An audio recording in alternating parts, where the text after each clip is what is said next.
You know, it really sucks sometimes being the romantic, long-term wanting commitment gay in a cultural climate where the hookup kind of scenario is preferred because it's more simple, it's fast, it's easy, there's no strings attached usually.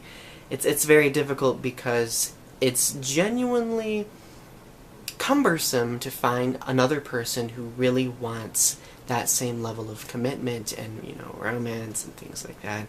And I've had some guys tell me, just don't bother, romance is dead, like, it's stupid, it's Disney, blah blah blah.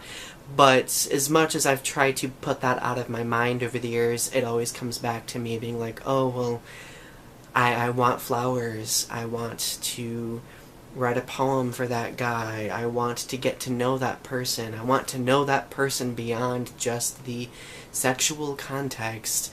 And I think that some of we gays are not designed for this type of hookup culture, and it really is disheartening, I think. Because I can tell you, whenever I even do a video about this, I get comments from people sometimes who are like, oh, well, you're so prudish. Like, you're that type of person that shames people for participating in hookup culture. And I tell them, I'm like, I'm not saying that the people who participate in it are bad. I'm just saying that there's a reason why it has become preferred nowadays. There is a reason why it is very difficult for gays like myself to make connections with other people. And like, interestingly enough, about 2 or 3 weeks ago, I met up with this guy, and we had like this very intensely intellectual and philosophical conversation about gay relationships and why hookup culture seems to be so prevalent. And both him and I came to the conclusion, you know, him and I both being through a lot of different relationships and scenarios, we both came to the conclusion that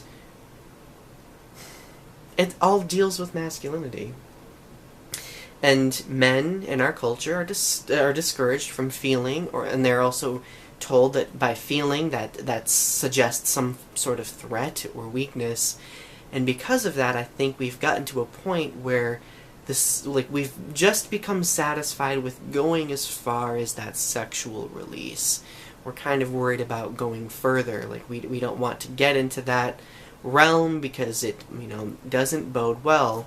And I think that's why a lot of men have so many emotional difficulties, especially with regard to expression.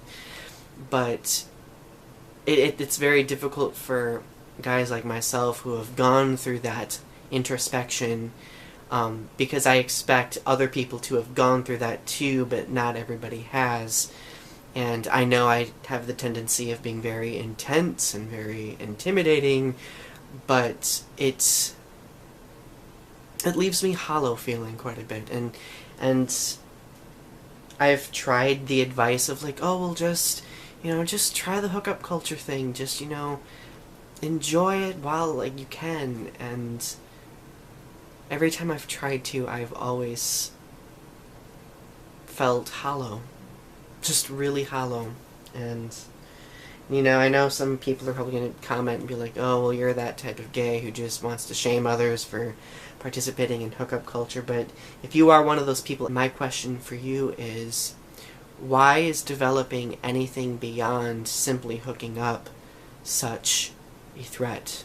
Why is it such a terrifying thing to pursue or to simply even desire? I really think men as a whole need to start introspecting more and start changing this narrative that acknowledging our feelings is a weakness, because it isn't a weakness.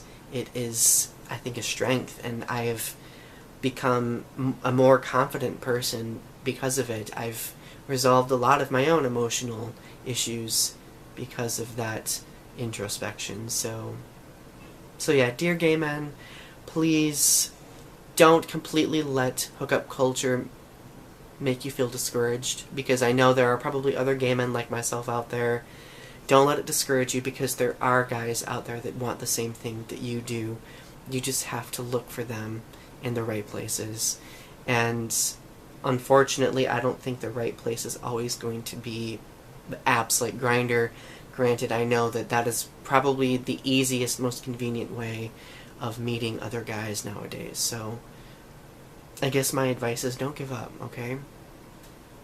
Don't give up hope.